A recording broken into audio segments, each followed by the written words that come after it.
Hello दोस्तों। तो आज के वीडियो में हम देखेंगे कि वैलिडेशन क्यों इम्पोर्टेंट होता है एपीआई डेवलपमेंट के अंदर। तो चलिए स्टार्ट करते हैं। What is API validation? API validation एक प्रोसेस होता है जो भी हमारा रिक्वेस्ट बॉडी में डेटा आता है उसको वेरीफाई करने का, जो कि किया जाता है हमारा डेटा लॉजिक या फिर डेटाबेस में इंसर्ट हो उससे पहले।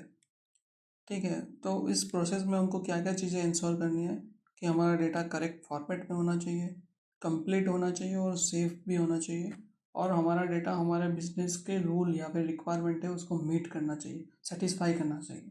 चलिए तो देखते हैं कि वैलिडेशन को लगाना नेसेसरी क्यों होता है। ठीक है, तो वैलिडेशन को लगाना नेसेसरी होता है सिक्योरिटी के पर्सपेक्टिव से। तो वैलिडेशन लगाने से हम अवॉइड कर सकते हैं एसक्यूएल इंजेक्शन, एक्सेसेस और मिसलेनियस पेलोड। मिसलेनियस पेलोड का मतलब है कि कुछ रिक्वेस्ट बॉडी आप जिस फॉर्मेट में एक्सपेक्ट कर रहे हो उस फॉर्मेट में एपीआई में रिक्वेस्ट बॉडी नहीं आ रहा है। ठीक है, उसके बाद है डेटा इंटीग्रिटी। डेटा इंटीग्रिटी यहाँ पे इसका मतलब है कि हम जो भी डेटा डेटाबेस में सेव कर रहे हैं वो हमको वेरीफाई करना है कि वो करेक्ट फॉर्मेट में है और हमारा जो भी ऐप बना रहे हैं या फिर हमारा जो भी बिजनेस है उसके रिक्वायरमेंट के हिसाब से होना चाहिए। थर्ड है बेटर डेवलपर एक्सपीरियंस। तो हम वैलिडेशन की मदद से कस्टम एरर मैसेज दे सकते हैं जिससे फ्रंट एंड और मोबाइल टीम को अंडरस्टैंड रहे कि क्या गलत हो रहा है और क्या नहीं हो रहा है। फोर्थ है यूज़र फीडबैक। अगर हम वैलिडेशंस लगाएंगे हमारे एपीआई में तो हम एक क्लियर फीडबैक मैसेज यूज़र्स को भेज सकते हैं ताकि यूज़र्स को वो एप्लीकेशन यूज़ करने में रिलायबल भी लगे और प्रोफेशनल भी लगे। ठीक है, चलिए देखते हैं कि अगर हम वैलिडेशन नहीं लगाएंगे तो क्या क्या हो सकता है। तो पहला है कि इनकम्प्लीट और ब्रोकन रिकॉर्ड हमारे डेटाबेस में स्टोर हो सकता है।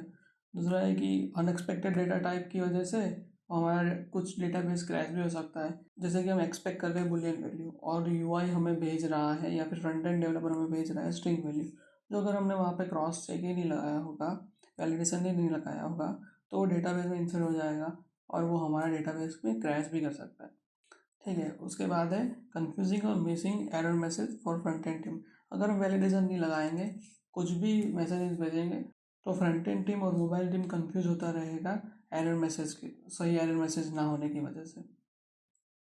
ठीक है, और हम फंस जाएंगे वल्नरेबिलिटी और हैकर एंड बोट अटैक्स में। अगर हमारा डेटा वैलिडेट नहीं आएगा तो कोई भी कुछ भी आके डाल के चला जाएगा और हम हैकर और बोट अटैक्स को अलाउ कर रहे हैं हमारे सिस्टम में आने के लिए। तो इस चीज़ को अवॉइड करने के लिए नोड जेएस में हमारे पास है जॉय। जॉय का एक जावास्क्रिप्ट लाइब्रेरी है। ठीक है, तो देखते हैं व्हाट इज जॉय। जॉय एक पावरफुल स्कीमा डिस्क्रिप्शन है डेटा वैलिडेशन करने का जावास्क्रिप्ट के अंदर। आप बोल सकते हो कि वो एक जावास्क्रिप्ट लाइब्रेरी भी है। ठीक है, उसकी मदद से हम डिफाइन कर सकते हैं हमारा जो रिक्वेस्ट बॉडी आ रहा है वो कौन से फॉर्मेट में होना चाहिए ताकि हमको क्लीन एंड रिलायबल डेटा मिले। ठीक है, जो मोस्टली एक्सप्रेस जेएस के साथ वैलिडेशन के लिए यूज़ होता है। चलिए अभी देखते हैं कि जॉय का यूज़ क्यों करना है। जॉय का यूज़ इसीलिए करना है क्योंकि उसका सिंटेक्स वेरी सिंपल है वैलिडेशन के रूल बिल्ड करने में। वो रीयूजेबल स्कीमास बना सकते हैं हम across the multiple routes in our system. हम नेस्टेड ऑब्जेक्ट हैंडल कर सकते हैं एंड एरे भी इजीली हैंडल कर सकते हैं वैलिडेशंस के अंदर, और वो कस्टम एरर मैसेज भी सपोर्ट करता है। तो चलिए मैं आपको उसका वेबसाइट ओपन करके दिखा देता हूँ। यहाँ पे आपको टाइप करना है npm, यहाँ जाना है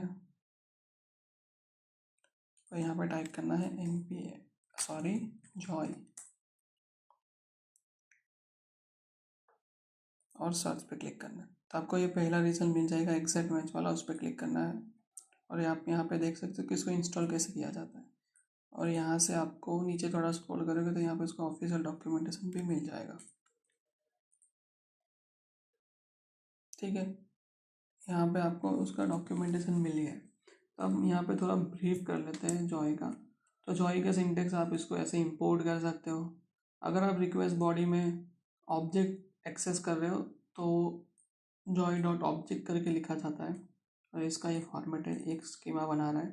तो यहाँ पे लिखा है यूज़र नेम, ये जो की है इसका मतलब है कि ये एक स्ट्रिंग होना चाहिए, अल्फा न्यूमेरिक होना चाहिए, मिनिमम 3 कैरेक्टर्स होने चाहिए, मैक्सिमम 30 कैरेक्टर होने चाहिए, और ये रिक्वायर्ड पैरामीटर है। इसी तरीके यहाँ पे पासवर्ड का लिखा हुआ है। जॉय जो है वो स्ट्रिंग एक्सेप्ट कर रहा है और इस वाले फॉर्मेट का पासवर्ड उसको चाहिए। ठीक है, यहाँ पे रिपीट पासवर्ड लिखा हुआ है जो बोल रहा है कि ये जो ऊपर वाला पासवर्ड है joy.ref, वो बोल रहा है कि ये पासवर्ड करके की है, उसमें जो पासवर्ड है वो रिपीट पासवर्ड में जो पासवर्ड डाल रहा है वो मैच होना चाहिए। ठीक है, ऐसे यहाँ पे बहुत सारा लिखा हुआ है, आप उसको पढ़ सकते हैं, देख सकते हैं। देखो मैंने जो अभी बताया वही है यहाँ पे। ठीक है,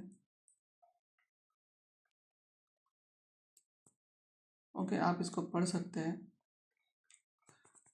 तो चलिए हम सिर्फ अभी के लिए इंस्टॉल कर लेते हैं जॉय को, नेक्स्ट वीडियो में हम देखेंगे कि इसका यूज़ कैसे करना है।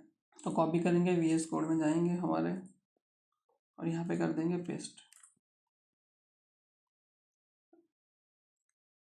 ठीक है, तो आप देख सकते हो पहले जॉय नहीं था, यहाँ पे अब जॉय आ चुका है।